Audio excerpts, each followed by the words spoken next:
பசுமன் திருமணரை பற்றி தலைவர் கலைஞர் அவர்கள் குறிப்பிடும்போது, வீரராக பிறந்தார், வீரராக வாழ்ந்தார், வீரராக மறைந்தார், ஏன் மறைவுக்கு பிறகும் வீரராக போற்றப்படுகிறார்னு சொல்லுவார். அத்தகைய பசும்பொன்னரை போற்றுவோம், வணங்குவோம். உழைத்திருக்கக்கூடிய பசும்பொன் முத்துராமலிங்க தேவர் திருமகனாருடைய நினைவிடத்தில் இன்னைக்கு எங்களுடைய மரியாதையை செலுத்தி இருக்கிறோம். பசும்பொன் திருமணர் புகழை பற்றி சொல்லணும்னா, பேரறிஞர் அண்ணா அவர்கள் பெருமையோடு எடுத்து சொன்னதை நான் இங்கே நினைவு கூற விரும்புகிறேன். அன்றைய அறம் வளர்த்த பாண்டிய மன்னர்கள் ஒருமித்த இளவல் மாதிரி கம்பீரமாக காட்சியளித்தார் தேவர் திருமகன். பேரறிஞர் அண்ணா அவர்கள் பசும்பொன் திருமணரை மனதார பாராட்டியிருக்கிறார். 1963 ஆண்டு பசும்பொன் அவர்கள் நிறைவேறிய போது பேரறிஞர் அண்ணா அவர்களும் தலைவர் கலைஞர் அவர்களும் அன்றைக்கு கழகத்திலே இருந்த மக்கள் தலைவர் எம்ஜிஆர் அவர்களும் லட்சிய நடிகர் SSR அவர்களும் இந்த பசும்பொன்னுக்கு வந்து அஞ்சலி செலுத்தியிருக்காங்க. இன்னைக்கு ஏராளமான அரசியல் தலைவர்களும் பொதுமக்களும் வந்து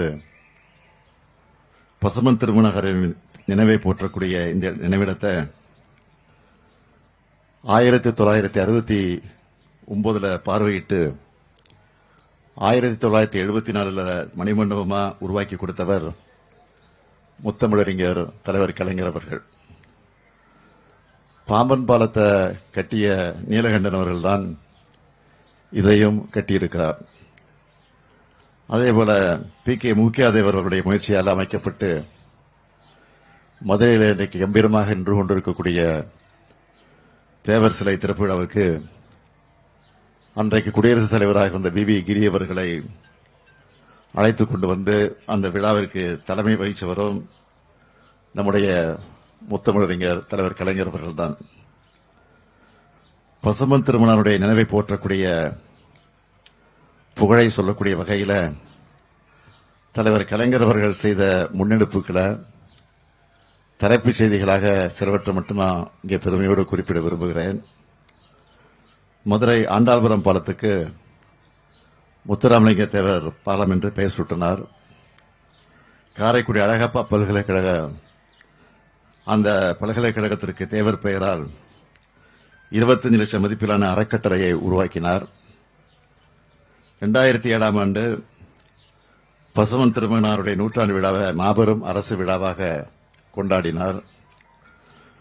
பசும்பொன் திருமண நினைவகத்தில் அணையா விளக்கை அமைச்சது, தேவர் இல்லத்தை 10 லட்சம் ரூபாயில புதுப்பிச்சது, 9 லட்சம் ரூபாயில நூற்றாண்டு விழா வளைவு அமைத்தது, 9 லட்சம் ரூபாயில புகைப்பட கண்காட்சி, 4 லட்சம் ரூபாயில நூலகம், 5 லட்சம் ரூபாயில முடி இறக்கக்கூடிய இடம், 5 லட்சம் ரூபாயில பால்குட மண்டபம், 5 லட்சம் ரூபாயில முளைப்பாரி மண்டபம்.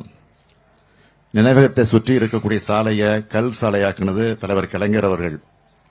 இப்படி நிறைய செய்து பெருமைப்படுத்தி இருக்கிறார்.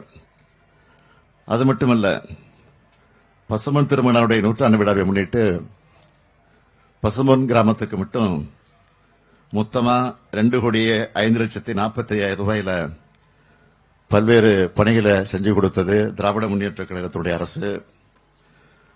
1989 மிகவும் பிற்படுத்தப்பட்டோர்னு புது இடஒதுக்கீடு உரிமையை உருவாக்கி கல்வி வேலைவாய்ப்புல இந்த சமூக மக்கள் முன்னேற வாய்ப்பு ஏற்படுத்தி கொடுத்தவரும் தலைவர் கலைஞர் தான்.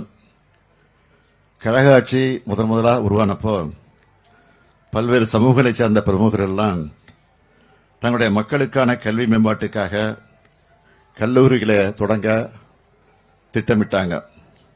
அவை அனைத்துக்கும் அனுமதி வழங்கியவர் தலைவர் கலைஞர் அவர்கள். அதிலேயும் குறிப்பா முக்குளத்துவ சமூகம் தங்கள் பெரும்பான்மையா வாழும் இடங்கள்ல கல்லூரிகள் அமைக்க திட்டமிட்டாங்க. முன்னாள் பேரவைத் தலைவர் செல்லபாண்டி அவர்கள் தலைமையில தேவர் கல்வி சங்கம் உருவாக்கப்பட்டுச்சு. அதோட சார்பில் மேல நீலித நல்லூர்ல அமைந்த பசும்பொன் தேவர் கல்லூரி அந்த கல்லூரிக்கு அனுமதி வழங்கினதோடு 44.94 ஏக்கர் நிலத்தையும் தலைவர் கலைஞர் அவர் வழங்கியிருக்கிறார். அப்படிப்பட்ட அந்த கல்வி நிறுவனம் என்ன நோக்கத்துக்காக தொடங்கப்பட்டதோ அதை சீர்குலைக்கக்கூடிய வகையில் சில தனிநபர்களால் ஆக்கிரமிக்கப்பட்டு பல பிரச்சனைகள் நடந்து கொண்டிருந்தது. சில ஆண்டுகளுக்கு முன்னாடி அந்த வட்டாரத்து மக்கள் தொடர்ந்து போராட்டத்தை கூட நடத்திக்கிட்டு இருந்தாங்க. அப்ப ஆட்சி அமைஞ்சதும் தீர்வு காண்போம்னு நான் சொன்னேன். 2021 நம்ம திராவிட மாடல் ஆட்சி அமைஞ்சதும் அதை மீட்டிருக்கிறோம். இப்போ அரசு மேற்பார்வையில் அந்த கல்லூரி செயல்பட்டுக் கொண்டிருக்கிறது. இன்னும் சிறப்பா நடத்த நிர்வாக ரீதியா எல்லா உதவிகளையும் நம்முடைய திராவிட மாடல் அரசு நிச்சயமாக உதவி செய்யும் என்ற அந்த நல்ல செய்தியை கூட நான் இங்கே தெரிவிச்சுக்க விரும்புகிறேன். தேவர் ஜெயந்தி விழாவின் போது கூட்ட நெரிசலை தவிர்க்கக்கூடிய வகையில் வெயில் மற்றும் மழையிலிருந்து பொதுமக்களை பாதுகாக்க பசுமன் திருமகனார் நினைவிடத்தில் 1,55,00,000 ரூபாய் செலவில் புதுசா அமைக்கப்பட்டிருக்கக்கூடிய தெய்வ திருமகனார் முத்துராமலிங்க தேவர் அரங்கத்தை கடந்த ஆண்டு நான் தான் திறந்து வச்சேன். புதுசா பசும்பொன்ல ஒரு திருமண மண்டபம் அமைக்கணும்னு ஒரு கோரிக்கையும் வந்து கொண்டிருக்கிறது. அந்த கோரிக்கையை உடனடியாக ஏற்று 3 கோடி ரூபாய் மதிப்பீட்டில் தேவர் திருமகனார் பெயரில் திருமண மண்டபம் அமைக்கப்படும் என்று இந்த நேரத்தில் நான் உறுதியளிக்கிறேன். பசும்பொன் திருமகனாரை பற்றி தலைவர் கலைஞர் அவர்கள் குறிப்பிடும்போது வீரராக பிறந்தார், வீரராக வாழ்ந்தார், வீரராக மறைந்தார், ஏன் மறைவுக்கு பிறகும் வீரராக போற்றப்படுகிறார் சொல்லுவார். அத்தகைய பசும்பொன்னரை போற்றுவோம், வணங்குவோம். நன்றி, வணக்கம். இது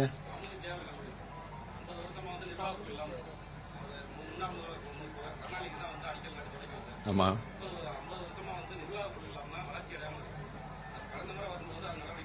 கடந்த மாதமா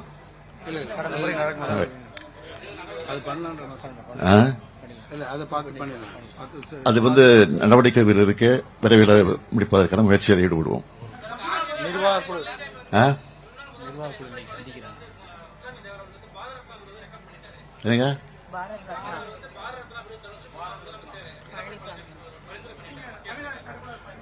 அதை நாங்கள் வழிமுறை காத்துக்கிட்டு இருக்கோம். அது ஒன்றும் பிரச்சனை இல்லை.